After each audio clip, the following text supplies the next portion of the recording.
সুপ্রিয় দর্শক, আসসালামু আলাইকুম। আপনাদের সবাইকে স্বাগত জানাচ্ছি এখনকার আলোচনায়। আপনাদের সঙ্গে আছি আমি সিরাজুল ইসলাম। দর্শক, ডোনাল্ড ট্রাম্প গত রাতে ইরানের বিরুদ্ধে ব্যাপক হামলার কথা বলে কেন থেমে গেলেন, তার কারণ কিছু কিছু জানা যাচ্ছে। প্রথম কারণ হচ্ছে সৌদি আরবের সরাসরি বিরোধিতা। সৌদি যুবরাজ মোহাম্মদ বিন সালমান তিনি ডোনাল্ড ট্রাম্পকে ফোন করে বলেছেন, আপনি এই হামলা চালাবেন না, এই হামলা চালালে পুরো মধ্যপ্রাচ্য ধ্বংস করে দেবে ইরান। অতএব ডোনাল্ড ট্রাম্প ওখানেই থেমেছেন। এর ভেতরে খবর এসেছে বাহরাইন এবং কুয়েত থেকে আমেরিকা সেনা প্রত্যাহার করে নিচ্ছে।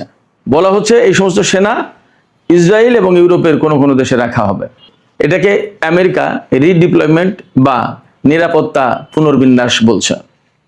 এদিকে ডোনাল্ড ট্রাম্প দাবি করছেন যে ইরান এই হামলা বন্ধের জন্য অনুরোধ করেছিল। ইরান তো আগেই বলেছে যে আমরা এই ধরনের অনুরোধ করিনি, বরং আমরা যে কোনো পরিস্থিতি মোকাবেলার জন্য প্রস্তুত আছি। এরপরে ইরানের পক্ষ থেকে পরিষ্কার করে বলা হয়েছে যে হরমুজ প্রণালী যেমন আছে তেমনই থাকবে, হরমুজ প্রণালী খুলে দেওয়ার বিনিময়ে কোনো চুক্তি আমরা করতে যাচ্ছি না। শুধু তাই না, ইরানের ভারপ্রাপ্ত প্রতিরক্ষা মন্ত্রী মাজিদ ইবনে রেজা তিনি বলেছেন ইরান প্রত্যেকটা হুমকিকে বাস্তব বলে গ্রহণ করে এবং তার বিরুদ্ধে নিজেদেরকে প্রস্তুত রাখে। সেইভাবেই চলমান পরিস্থিতিকে ইরান বিবেচনায় রাখছে। তার মানে ডোনাল্ড ট্রাম্প যখন যে হুমকি দিচ্ছেন সে ব্যাপারে যেমন ইরান সতর্ক থাকছে, সজাগ থাকছে, সেইভাবে প্রস্তুতি নিচ্ছে। একইভাবে আমেরিকা যে যুদ্ধ বন্ধ করলো তাই বলে আর যুদ্ধ করবে না এমনটাও ভাবছে না। এদিকে ইরানের একজন সংসদ সদস্য, তার নাম হচ্ছে ইব্রাহিম আজিজি। ইরানের সংসদের যে পররাষ্ট্র সম্পর্ক বিষয়ক কমিটি আছে সেই কমিটির মুখপাত্র ইব্রাহিম আজিজি তিনি বলেছেন আমেরিকা গত রাতে যদি ইরানের উপর হামলা করতো তাহলে ইরান পুরো মধ্যপ্রাচ্য জুড়ে এমনভাবে হামলা করতো যে মধ্যপ্রাচ্যের সমস্ত অবকাঠামো একদম প্রস্তর যুগে চলে যেত। এদিকে যুদ্ধ বন্ধের কথা বললেও মার্কিন প্রশাসন পুরো মধ্যপ্রাচ্য জুড়ে 113টি রিফুয়েলিং ট্যাঙ্কার বিমান মোতায়েন করে রেখেছে। এই খবর মাত্রই বের হলো। তাদের উদ্দেশ্য কি? সুপ্রিয় দর্শক, এই বিষয়গুলো নিয়েই এখনকার ভিডিওতে আমি কথা বলবো। আশা করি ভালো লাগবে এবং আপনারা শেষ পর্যন্ত সঙ্গে থাকবেন। আর ভিডিও যদি ভালো লাগে তাহলে লাইক, কমেন্ট, শেয়ার করবেন এবং চ্যানেলটি সাবস্ক্রাইব করে সাথেই থাকবেন। দর্শক, চলুন আমরা বিস্তারিত আলোচনা করি। প্রথম আলোচনা, গত রাতে ইরানের বিরুদ্ধে ইসরায়েল এবং আমেরিকা যে ভয়াবহ হামলা চালাতে চেয়েছিল সেই হামলা হঠাৎ করে ডোনাল্ড ট্রাম্প বন্ধ করলেন কেন? এটা কিন্তু আজকে টক অফ দ্য ওয়ার্ল্ড ছিল, সারাদিনের এইটা সবচেয়ে বড় আলোচনা ছিল। এই ব্যাপারে যে সমস্ত জায়গা থেকে, যে সমস্ত গণমাধ্যম থেকে খোঁজ পাওয়া যাচ্ছে, এ ব্যাপারে যে সবচেয়ে বড় যে বক্তব্য এসেছে সেটা হচ্ছে সৌদি যুবরাজ মোহাম্মদ বিন সালমান ডোনাল্ড ট্রাম্পকে ফোন করে বলেছেন আপনি এই হামলা চালাতে পারেন না, এই হামলা চালালে পুরো মধ্যপ্রাচ্য শেষ করে দেবে ইরান। আমাদের অত্র অঞ্চলের কোনো জ্বালানি অবকাঠামো ইরান রাখবে না, একদম শেষ হয়ে যাবে, পুরো মধ্যপ্রাচ্য আগুনে দাউ দাউ করে জ্বলবে। এই যুদ্ধ আপনি করতে পারেন না, এই হামলা আপনি করবেন না এবং এই হামলা এখনই বন্ধ করেন, বন্ধ করে আপনি ইরানের সাথে কূটনৈতিক আলোচনার ভেতরে যান। তো কূটনৈতিক আলোচনা কি? ডোনাল্ড ট্রাম্প নিশ্চয়ই বলেছেন যে ইরান তো কোনো চুক্তি দিতে আসছে না।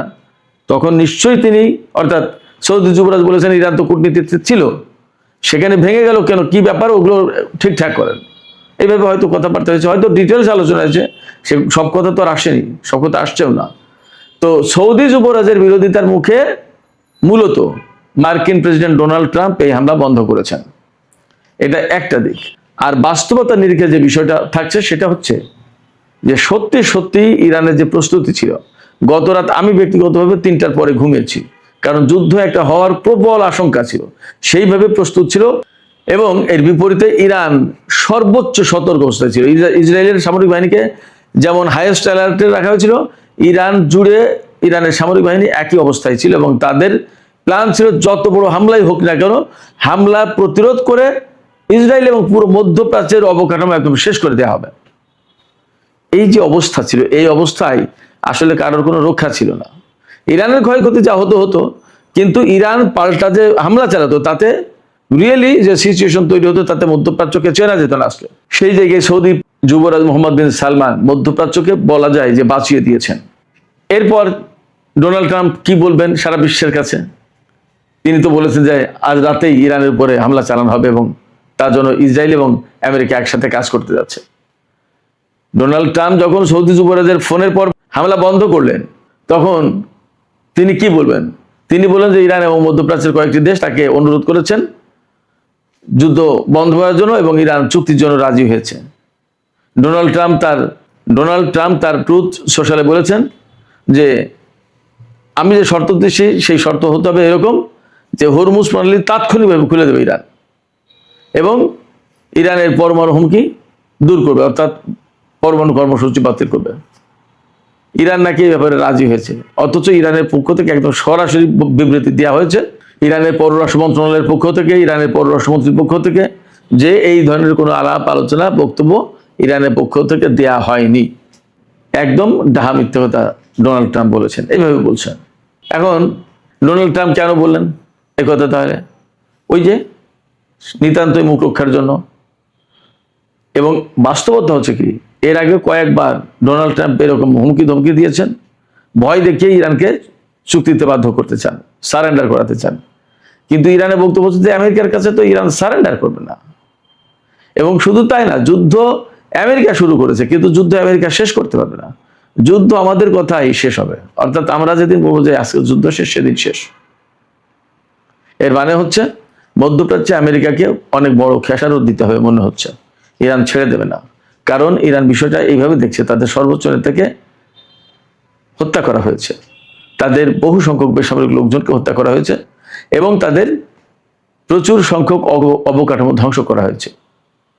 এই যুদ্ধ তো কোনো প্রয়োজন ছিল না। ইরান পরমাণু কর্মসূচি পরিচালনা করছে আন্তর্জাতিক আণবিক শক্তি সংস্থার তদারকির আওতায়। তার হাতে তো কোনো পরমাণু অস্ত্র নেই, অন্তত ঘোষিত, কেউ দেখাতে পারেনি। আর আমেরিকার হাতে যে অস্ত্র আছে সে নিরাপদ হয় কি করে বিশ্বের জন্য? আর যে শুধু পরমাণু কর্মসূচি পরিচালনা করছে সে ভয়ঙ্কর হয় কি করে বিশ্বের জন্য পরমাণু কর্মসূচি নিয়ে? এই প্রশ্ন তুলে ইরান বলছে যে যেহেতু এই বিষয়টা নিয়েই ইরানের উপর হামলা চালানো হচ্ছে এবং অবৈধ একটা যুদ্ধ, অতএব এর শেষ দেখে ছাড়বে ইরান। এগুলো সব ইরানের বক্তব্য, আমার বক্তব্য না। এদিকে সর্বশেষ খবর মোতাবেক আমরা জানতে পারছি যে কুয়েত এবং বাহরাইন থেকে মার্কিন সেনা সরিয়ে নেওয়া হয়েছে। সব নাকি মোটামুটি একটা অংশ, এটা পরিষ্কার না, বাট কুয়েত এবং বাহরাইন থেকে সেনা সরানো হয়েছে, প্রত্যাহার করা হয়েছে বলা হয়েছে। এই সেনাদেরকে কোথায় নেওয়া হয়েছে? এই সেনাদেরকে একটা অংশ নেওয়া হয়েছে ইসরায়েলে, আর একটা অংশ নেওয়া হয়েছে ইউরোপে। যখন ডোনাল্ড ট্রাম্প ইরানের বিরুদ্ধে হামলা বাতিল করেছেন বলে খবর প্রকাশ হচ্ছে বা তিনি বলছেন, তখন তিনি কুয়েত এবং বাহরাইন থেকে সেনা সরিয়ে ইসরায়েল এবং ইউরোপে মোতায়েন করেছেন। তার মানে এখানে দুটো বিষয় হতে পারে। ইরানের ড্রোন, ক্ষেপণাস্ত্র এবং সামরিক বাহিনীর হামলার মুখে মার্কিন সেনারা টিকতে পারছে না।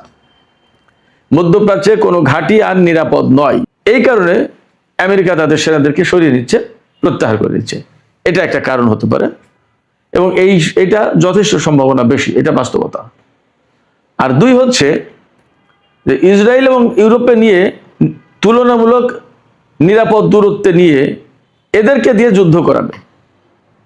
ইসরায়েল থেকে তো ইরানের বিরুদ্ধে যুদ্ধ করবে, এই মার্কিন সেনারাই যুদ্ধ করবে সেখান থেকে, এবং ইউরোপের কোনো কোনো দেশ থেকে, যেমন ব্রিটেন, ফ্রান্স, ইটালি, জার্মানি, এ সমস্ত কিছু কিছু দেশ থেকে।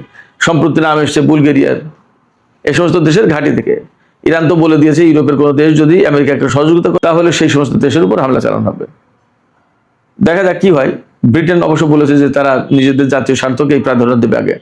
সেক্ষেত্রে তারা যা আকার ইঙ্গিতে বোঝাতে চেয়েছে, আমেরিকাকে তারা ঘাঁটি দিয়ে সহযোগিতা করবে না ইরানের বিরুদ্ধে হামলার জন্য।